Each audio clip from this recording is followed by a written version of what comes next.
Hello everybody, welcome to another Whatever Happened To. This one will be another short one. And I don't know that for sure because I'm terrible with time, but what I do mean by that is that this has all happened within the span of a few months in 2020.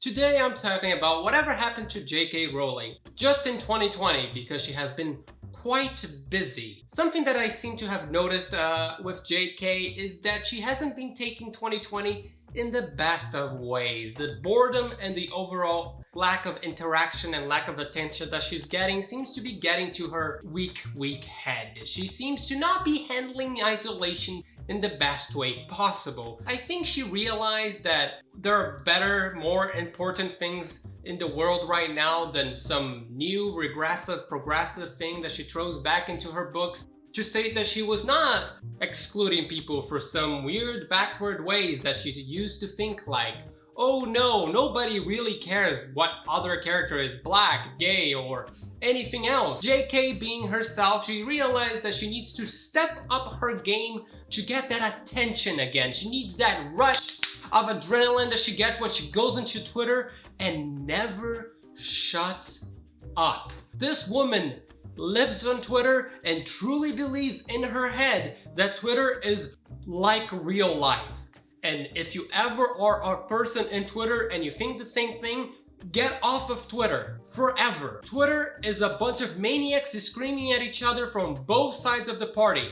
What sides are those? It doesn't matter. That's just always the case. So with JK, what was her decision to grab attention? What did she decide to do? Well, she decided to kind of make clear to the world that she is indeed a TERF. A TERF is an acronym for Trans Exclusionary Radical Feminist, essentially meaning feminists that don't really like trans people. They're not cool, they're not kosher with them.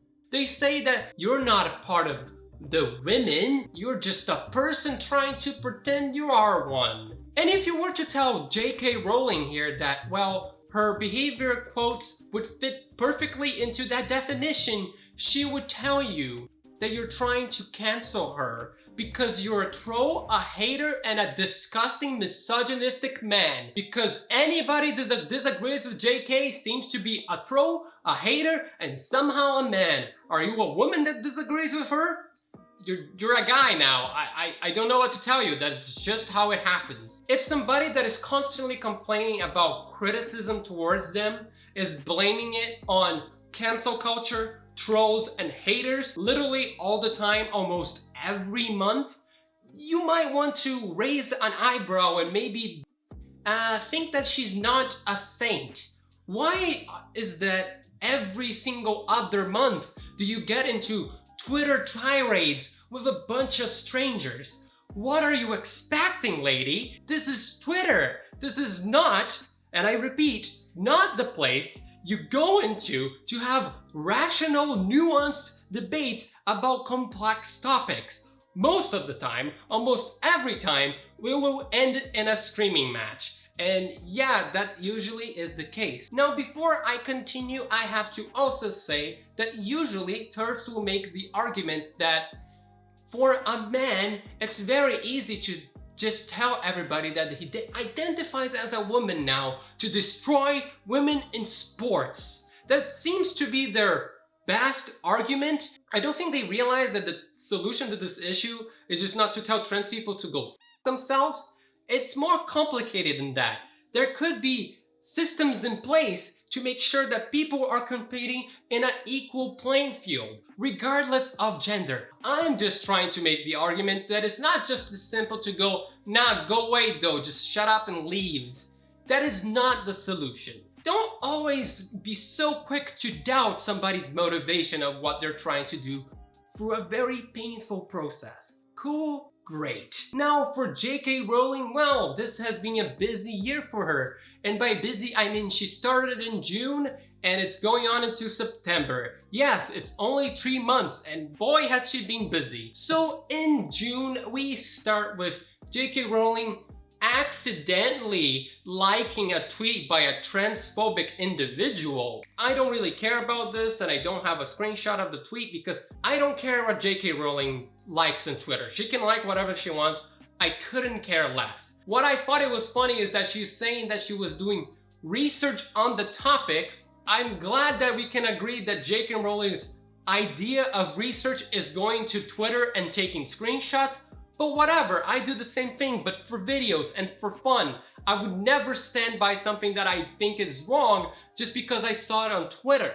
Just going on Twitter is not enough for research. And also, if you liked the tweet accidentally, you could have, in the same second, just press that button again. And I know you were, born in the 60s, lady, but it will unlike that tweet. I want to be a part of the conversation.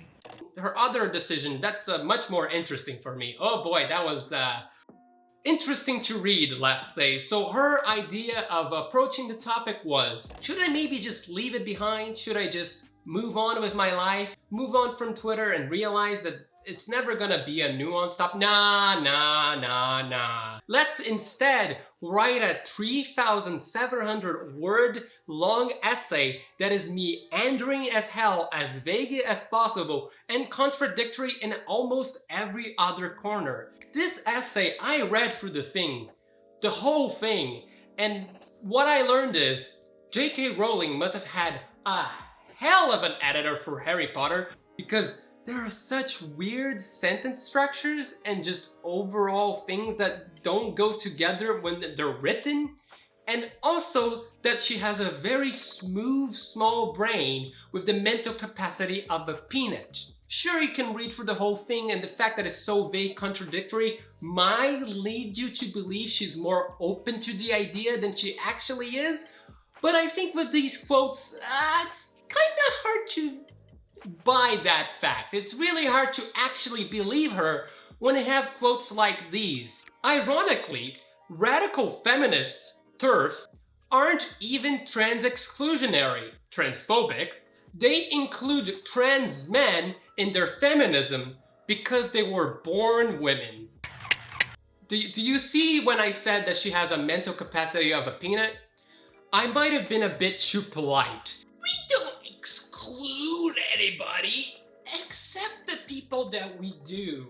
If you were born a man, how dare you?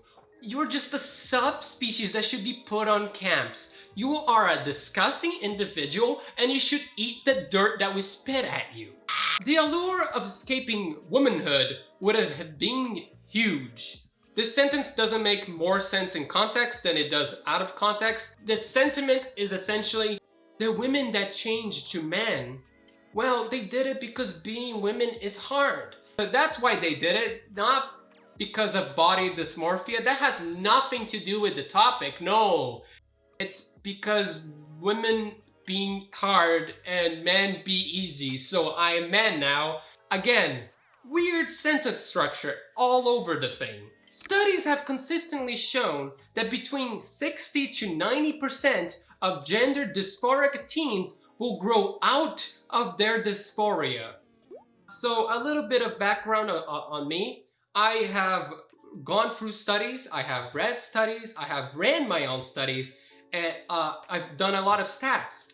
Any study that goes between 60 and 90% in their results, that is a bunch of nonsense. What are you talking about? A 30% discrepancy between your answers? Are you dense? Also, 90%? What? This is not hard science. This is most likely a social science study. A 90% response rate? That is most likely because of some survey that was very guiding on what they wanted people to answer.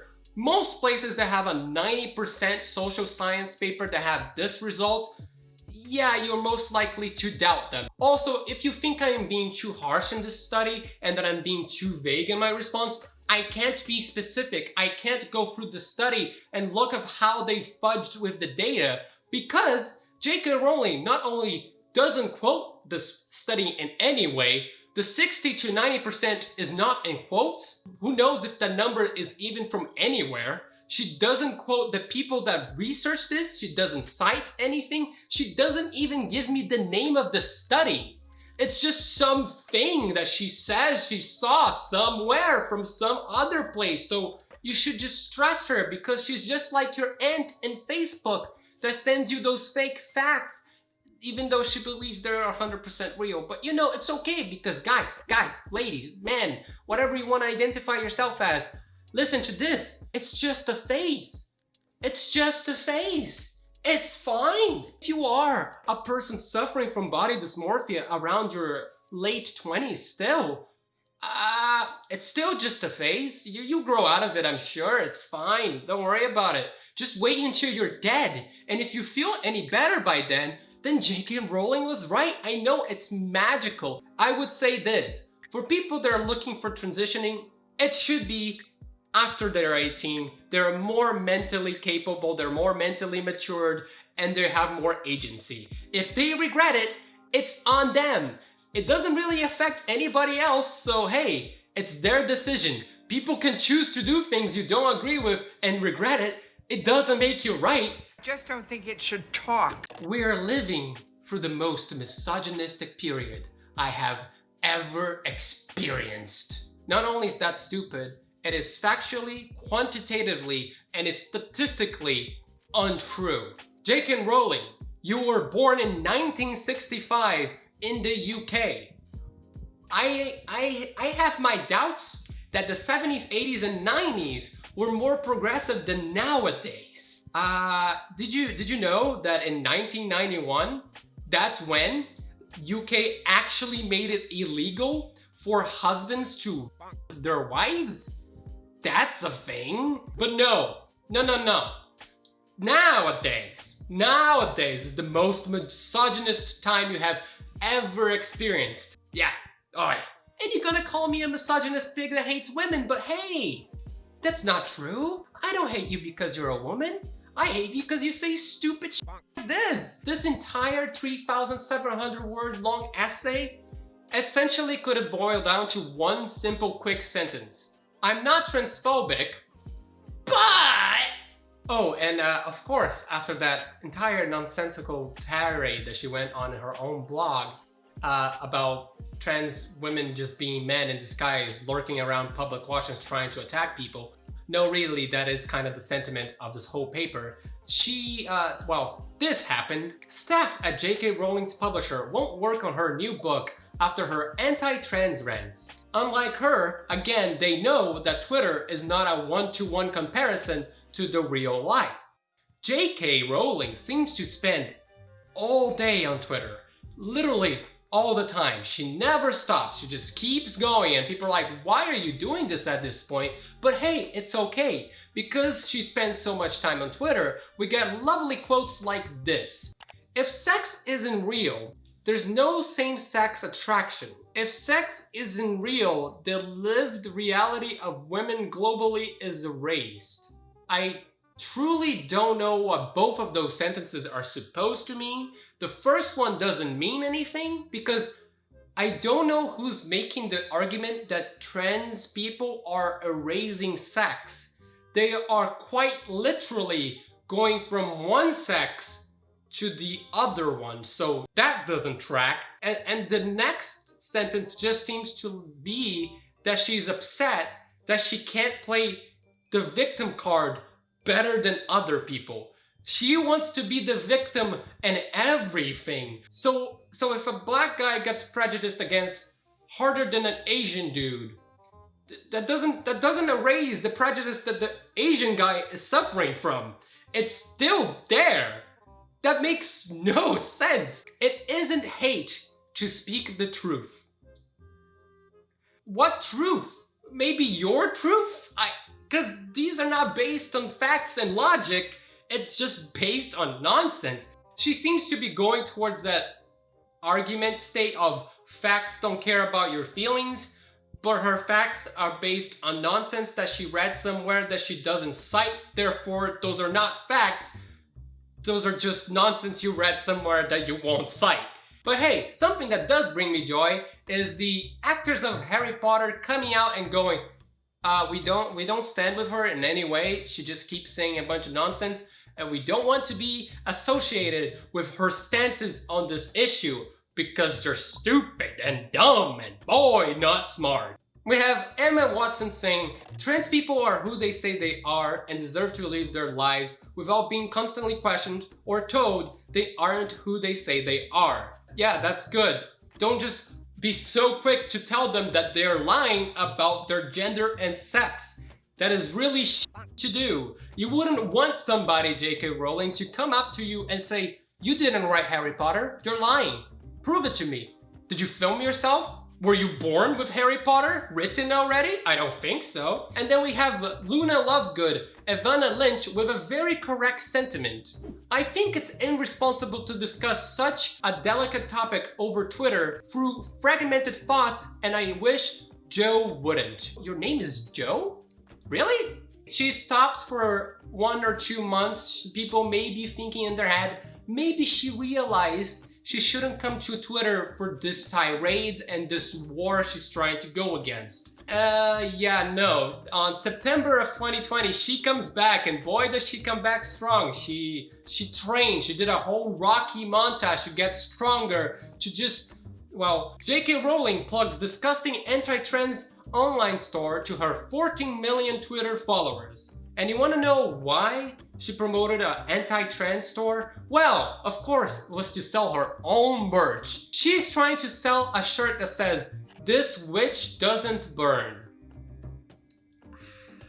This is the perfect shirt for J.K. Rowling, because she will say that everybody's witch hunting her. You're not the biggest victim here, J.K. Rowling. Oh, and this lovely store that she promoted, I think it's quite fitting for J.K. Rowling, because it describes itself as selling designed items for radical women. Wine. And yeah, any hopes that J.K. had to pretend that she wasn't a TERF, I think have gone down the toilet. This is such a stupid website. Of course, this radical website is so disgusted about the glimpse, the idea, the thought of writing women with the word men in it. Men, as we've gone through this video, is a shame they're even allowed to live. I am ashamed to be alive. I should have been born and thrown into a cinder, because at least this way I wouldn't be somehow victimizing J.K. Rowling about... So this website is, I would consider, provide some very nice, insightful things. Maybe into J.K. Rowling's mind, or maybe into themselves. You can decide. Now, sure, these insightful things might be considered hate speech if you're a snowflake that doesn't agree with facts and logic. But maybe you can look at these pins and tell me which one is your favorite. Get the L out of LGBT. Sorry about your dick, bro. Trans activism is misogyny. Explain. Trans women are men. Real class acts right there, as you can tell. J.K. Rowling, she's not transphobic. What do you mean? They are not exclusionary. They only exclude trans women because they did the horrible mistake of being born a man. How dare they? Let's all judge people solely because of their... Wait a minute. Yeah. We have one final little headline that I would love to discuss with you. J.K. Rowling's new book is about a man in a dress who kills women. With what we've covered today, I have my doubts that this is gonna be a very nice picture, that this individual will be painted with any sort of humanity whatsoever. But hey, maybe the book will prove me wrong. The book will change my mind, and maybe J.K. Rowling has been trolling us all this time and was a weird publicity stunt for this book that didn't work because the publisher is not gonna help her anymore. But hey, who knows? Now, if you're watching this from the future and read this book, can you tell me how this sentence falls into context of the rest of the book? In a wig, bit of lipstick, they think you are harmless, odd, maybe queer. Now, my conclusion here is J.K. Rowling spends too much time on Twitter. Way too much time. The topic is not black and white. It's not easily solved by just telling people to go f*** themselves and go away. People will suffer from this whether you like it or not, JK. They are going through body dysmorphia most of the time. Sure, it should be reserved from sex transitioning from people that are 18 and older, so people don't regret it later on. And if they do regret it, they were 18, that's their choice. We should just be open to talk about it, be supportive of people's identity as they grow old, try to answer the questions as best as we can, and not push them towards any decision. It's all up to them. Don't be a pushy person trying to sell sex transition as a one-stop solution for everything. And also don't be JK telling people that trans women are men wanting to hurt you, because that's not the case. Did you know that a woman can go into a woman's bathroom and stab another woman? It's not an insane idea, something that maybe you don't really understand because it seems like the only ideas left in your brain. Okay, bye!